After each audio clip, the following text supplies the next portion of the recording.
কদরের রাতে তাহাজ্জুদের সময় একটি মাত্র সূরা যদি আপনি পাঠ করতে পারেন, বিশ্বাস নিয়ে আস্থা নিয়ে সাথে সাথে অনেক সম্পদের মালিক আপনি হয়ে যাবেন।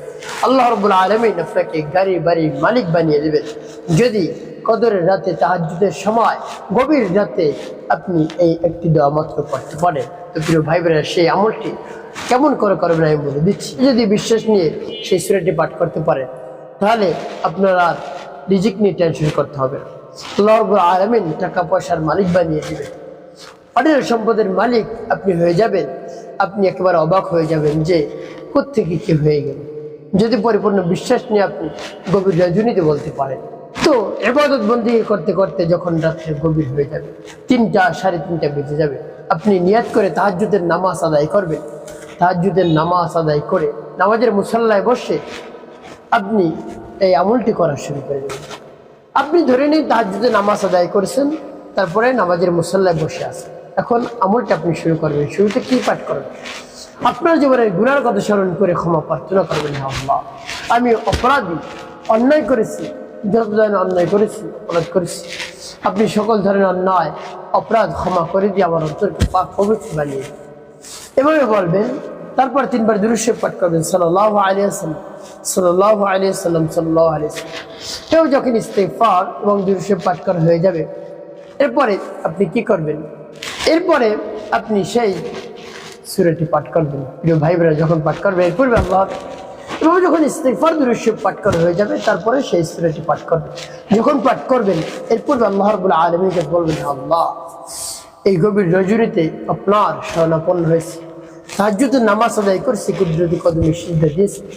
হে আল্লাহ, আপনাকে রাজি এবং খুশি করার জন্য এই কাজগুলো করি। আল্লাহ, আল্লাহ, আমার সমস্যার সমাধান করে দিন। এভাবে বলবেন, আল্লাহ, আমি অভাবগ্রস্ত হয়েছি, ঋণগ্রস্ত হয়েছি, আমাকে অনেক সম্পদের মালিক বানিয়ে ঋণ পরিশোধ করার তৌফিক দান করুন, টাকা পয়সার ব্যবস্থা করে দিন, আমার চাকরি নেই, চাকরি চলে গেছে। এভাবে আল্লাহ রাব্বুল আলামিনের কাছে মন খুলে প্রাণ করে বলবেন, দেখবেন অবশ্যই আপনি উপকৃত হতে পারবেন।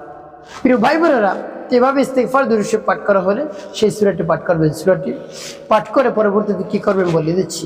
আর সেই সূরাটি এত দামি এবং গুরুত্বপূর্ণ, সেই সূরাটি যদি আপনি একবার পাঠ করেন রমজানের বাহিরের মাসে, তাহলে 10 পারা কোরআন শরীফ পড়ার সব আল্লাহ রাব্বুল আলামিন আপনার আমলনামায় লিখে দেবেন। যদি রমজানের বাইরে পাঠ করেন, আর যদি রমজানের মধ্যে পাঠ করেন, তাহলে একই সত্য, এর চেয়ে বেশি সব দান করবেন আল্লাহ রাব্বুল আলামিন আপনার মনের দিকটা। এই জন্য দেখুন, আপনি যদি রমজানের বাইরে পড়েন তাহলে 10 পারা কোরআন শরীফ পড়ার সব। সেই সূরাটি যদি 2বার পাঠ করেন তাহলে 20 পারা কোরআন শরীফ পড়ার সব। যদি সেই সূরা 3বার পাঠ করতে পারেন তাহলে পুরো কোরআন শরীফ খতম করার সব আল্লাহ রাব্বুল আলামিন আপনার আমলনামায় লিখে দেবেন। সুবহানাল্লাহ, এটা হলো রমজানের বাইরের মাস। আর যদি রমজানে হয় তাহলে পুরো 70 খতম থেকে 700 খতম পর্যন্ত আল্লাহ রাব্বুল আলামিন আপনার এই সব দান করবেন ইনশাআল্লাহ। এই জন্য বেশি বেশি সেই সূরাটি পাঠ করবে, উভয় জাহান আপনি ধনী হয়ে যাবেন ইনশাআল্লাহ। প্রিয় ভাই বোনেরা, সেই সূরাটিকে আমি বলে দিচ্ছি। সূরাটি পাঠ করে পরবর্তীতে কি করবেন সেটি পরে বলে দিচ্ছি, আগে সূরা বলে নেই। আমার দেখার নিয়মে এই সূরাটি আপনি শিখে রাখুন। আর সেই সূরাটি হলো আমাদের সকলের সুপরিচিত সূরা, সূরাতুল ইখলাস। বিসমিল্লাহির রহমানির রহিম।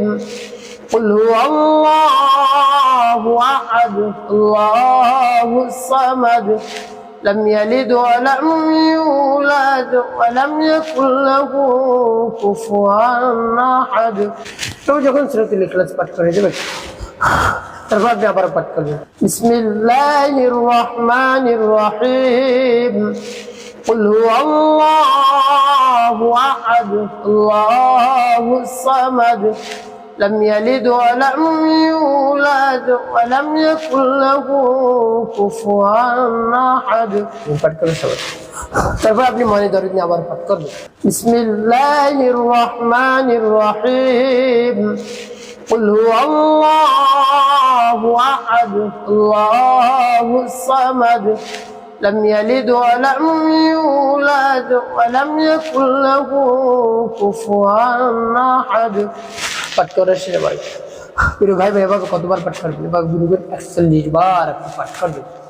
41 বার যখন পাঠ করে হয়ে যাবে, শেষে 7 বার 2 ইব্রাহিম পাঠ করবেন, আল্লাহুম্মা সাল্লি আলা মুহাম্মাদ ওয়া আলা আলি মুহাম্মাদ কামা সাল্লাইতা আলা ইব্রাহিম ওয়া আলা আলি ইব্রাহিম ইন্নাকা হামিদুম اللهم بارك على محمد وعلى ال محمد كما باركت على ابراهيم وعلى ال ابراهيم انك حميد ثم صل على محمد وعلى ال محمد كما صليت على ابراهيم وعلى ال ابراهيم انك حميد اللهم بارك على محمد وعلى ال محمد كما باركت على ابراهيم وعلى ال ابراهيم انك حميد ثم صل على محمد وعلى ال محمد كما صليت على ابراهيم وعلى ال ابراهيم انك حميد اللهم بارك على محمد وعلى ال محمد كما باركت على ابراهيم وعلى ال ابراهيم انك حميد ثم صل على محمد وعلى ال محمد كما صليت على ابراهيم وعلى ال ابراهيم انك حميد اللهم بارك على محمد وعلى ال محمد كما باركت على ابراهيم وعلى ال ابراهيم انك حميد ثم صل على